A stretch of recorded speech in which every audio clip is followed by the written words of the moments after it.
JJ here at Mixed Media Woodworks. Welcome to part 2 of the Cosmic Clock.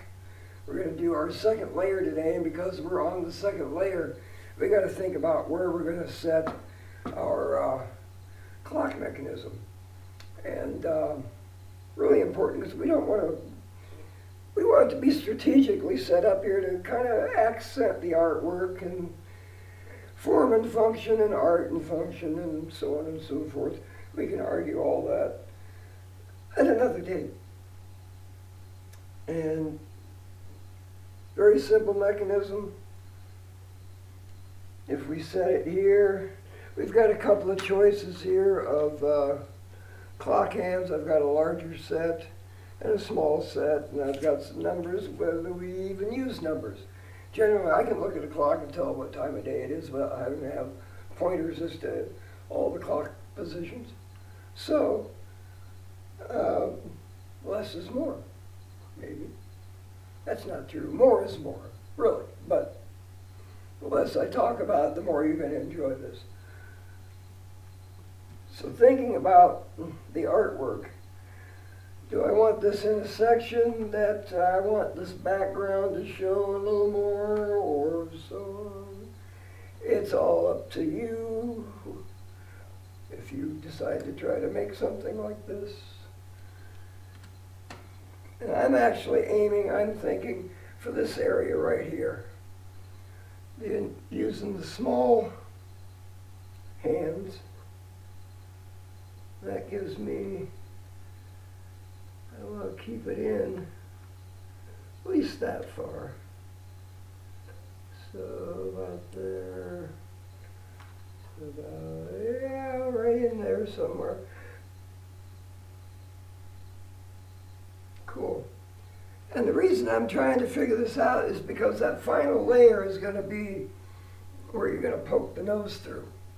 And it all depends on what you want to do, where that mechanism is. Do you want a piece of art that draws your eye down? I'm going way too deep into this, but it's all up to you. That's where I'm putting it. Okay?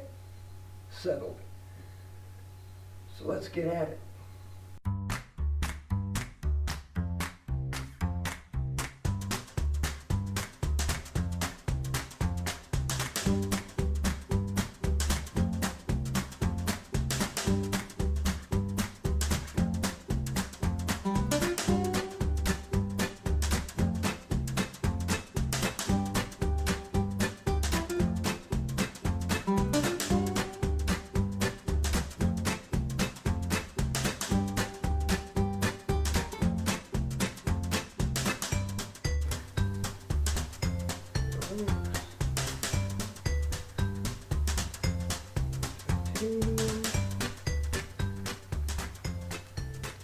We're getting these mixed as best as we can, and I don't care if we get some heavy concentrations here and there. Again, the randomness is what we're going for.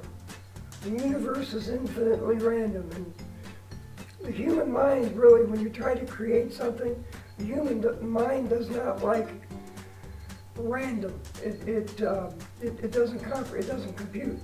So to create something random, you have to use other devices, such as gravity, the heat gun, random force. So with that said, we're going to get to it. Fast forward.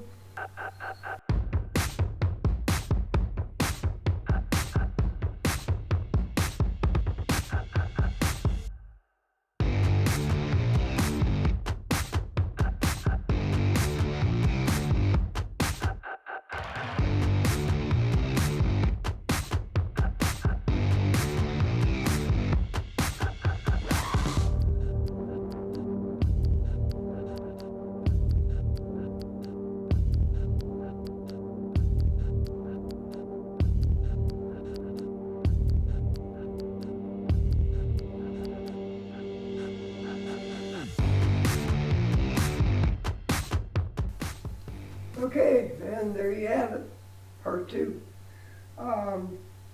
Again, 18 hours at least, and then on this round we'll actually give it a light sanding with 400 grit. And our final coat will have our numbers if we choose to use them or not. We'll figure that out when we get there. Till then, this is Mixed Media Woodworks. I'm JJ. Stay upright, breathing, and creating. See you.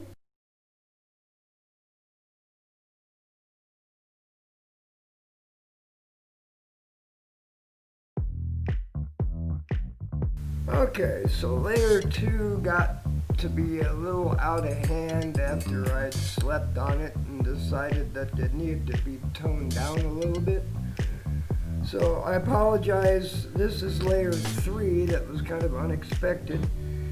But that's the whole thing of doing this is experimentation and randomization. I keep talking random. And even though it is random, I'm still pushing towards a specific spot where my clock is going to sit. But we'll get into that later.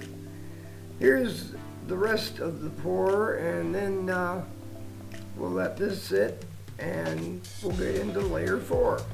So until then, this is JJ at Mixed Media Woodworks. Have a good day. Stay upright, breathing, and creating.